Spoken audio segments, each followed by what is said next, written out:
The reason your videos aren't getting many views isn't because your content is bad, it's because your titles probably suck.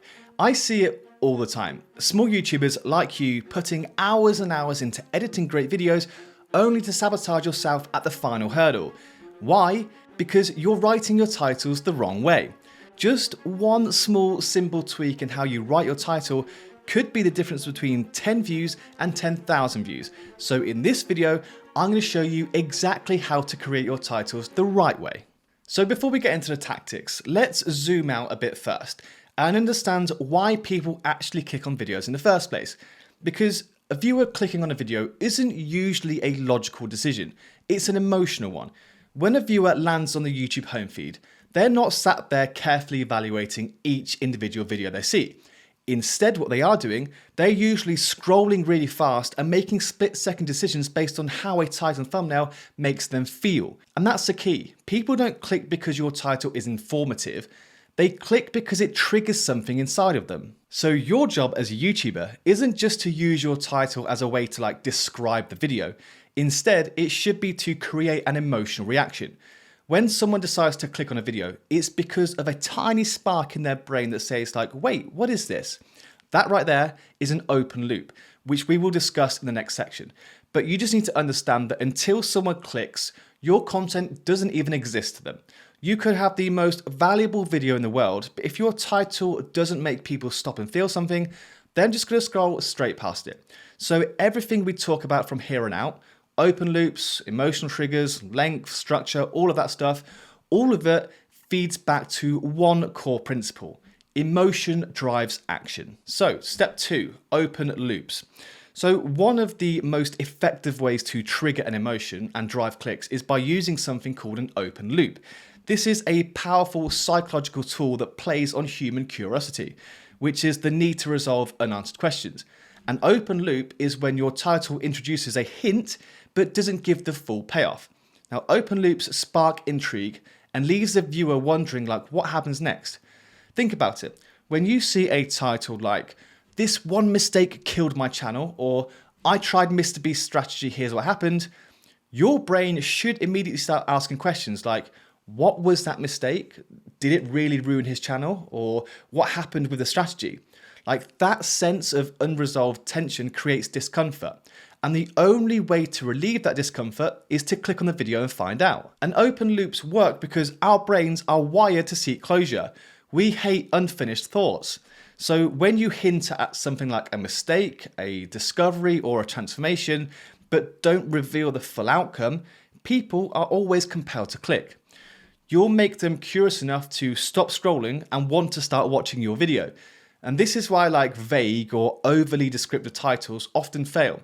If you give everything away up front, then there's no reason for the viewer to click. But when you strategically leave something out, or when you tease just enough to make people need the answer, that's when your titles start doing their job. And just to prove it to you, here are 2 examples. Number 1, "This one mistake killed my channel." Or number 2, "Getting a copyright strike killed my channel." Well, the first one creates an open loop, as it doesn't give you any information as to what that one mistake is. So people are going to want to watch that video to find out. But the second one clearly already shows you that the reason their channel died is because of a copyright strike. So now in this case, people are going to look at that and feel no urge whatsoever to watch it because the title has already answered the question. I hope that makes sense. So next thing we need to look at is emotional triggers. And now that you understand how open loops work, let's look at the emotional triggers that power them. Your title basically has just a split second to make someone feel an emotion. And the stronger that emotional response, the higher the chance they'll click. That's why most effective titles aren't descriptive, they provoke people. They create tension. They make the viewer feel like they have to click in order to resolve something. Think about titles like, "Stop making this one mistake," or "YouTube just changed, are you ready?" Or something like, "How I made $10,000 without monetization." These type of titles tap into real emotions. And there are 5 core emotional triggers that work time and time again on YouTube. So let me explain them now. So number 1 is curiosity. Number 2 is fear or urgency. Number 3 is desire for reward, surprise or novelty, and FOMO, which is fear of missing out. So when you're writing your next title, I need you to ask yourself, Which emotion am I tapping into? Is it curiosity? Is it fear? Is it desire? The more emotional charge it carries, the more powerful your title becomes. Also, don't forget about power words. These specific words are used to instantly enhance emotion. Words like warning, hidden, secret, explosive, proven, all of these types of words can elevate your title without changing the meaning. Like, the most successful creators build these emotional hooks into every title they write, not by accident, but by design. So before you publish your next video, just ask yourself, will this title make someone feel something? If not, rewrite it, because without emotion, there's no action, and without action, there's no views. The next thing we have to consider is the 55 character rule. So now let's talk about a simple but powerful rule that can massively improve your click-through rate. The 55 character rule. Most inexperienced creators often overlook this, but it's crucial. As I said, when people scroll through YouTube, they're not carefully reading and evaluating every single title. They're basically like skim reading really, really fast, and their brains are wired for speed and simplicity. So if your title is too long or too complex, it will get ignored. And here's the technical bit. YouTube will also cut off your title after about 55 characters, especially on mobile. That means if your emotional hook or keyword is buried at the end of your title, it might not even be visible. You're basically hiding the most important part of your title behind the 3 dots at the end. So to avoid that, make sure you always front load your titles with the most powerful keywords at the beginning and try to stay under 55 characters where possible. Now, long titles can work, but shorter ones are easier to read, easier to remember, and easier to spark emotion fast. And this is especially important because over 70% of YouTube views now come from mobile. So if your title looks great on desktop, but then gets cut off on a mobile phone screen, you're shooting yourself in the foot. So the takeaway point here is the best titles are the ones that can deliver impact when skimmed in half a second. Then browse versus search. So the next step is knowing what kind of title you're actually writing. And this is where a lot of small creators go wrong, because you guys don't know the difference between browse-based titles and search-based titles. So let me explain. But basically, on YouTube, viewers typically discover content in 2 ways, either by searching for something specific or simply by scrolling through the homepage or suggested videos. But these 2 different types of viewer behavior are very different, and they require 2 completely different types of strategies. So for instance, when someone's just scrolling through their home feed, they're not looking for anything specific. So your job here is to interrupt that scroll and grab their attention. That's where browse optimized titles do best.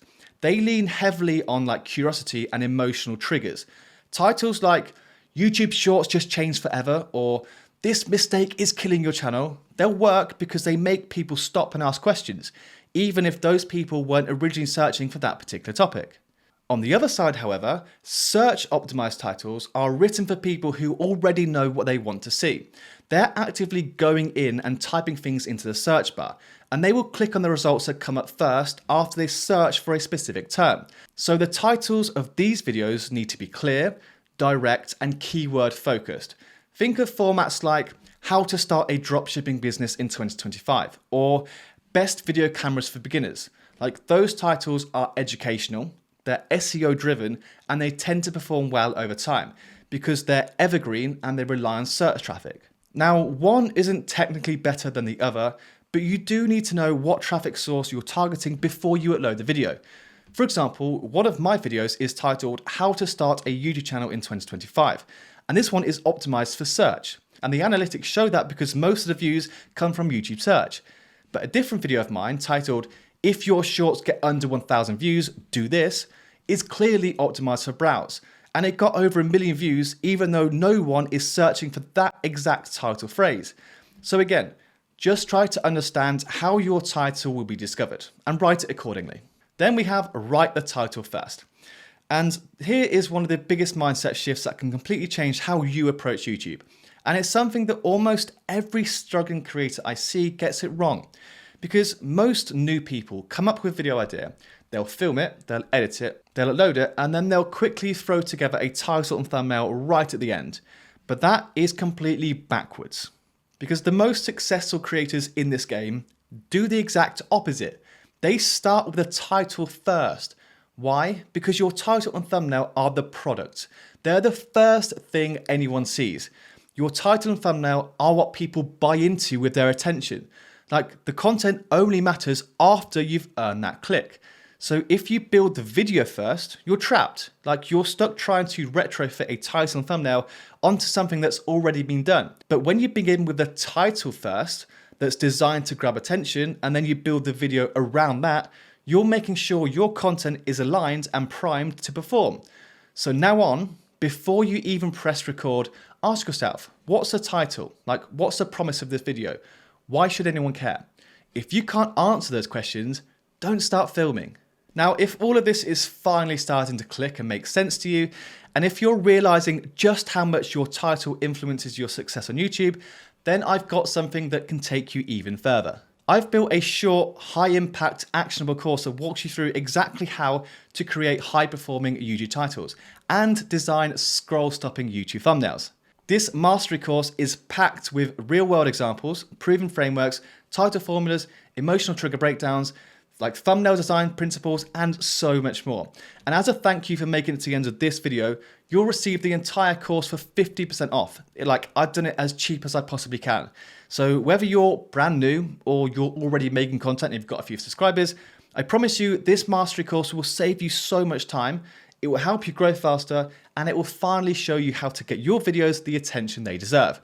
Like, hundreds of creators have already taken it, and the feedback I've got has been incredible. So if you're ready to stop guessing and start growing, get 50% off now. Click on the link in the description or the pinned comment, and I'll see you inside. Thanks very much for watching. See you later.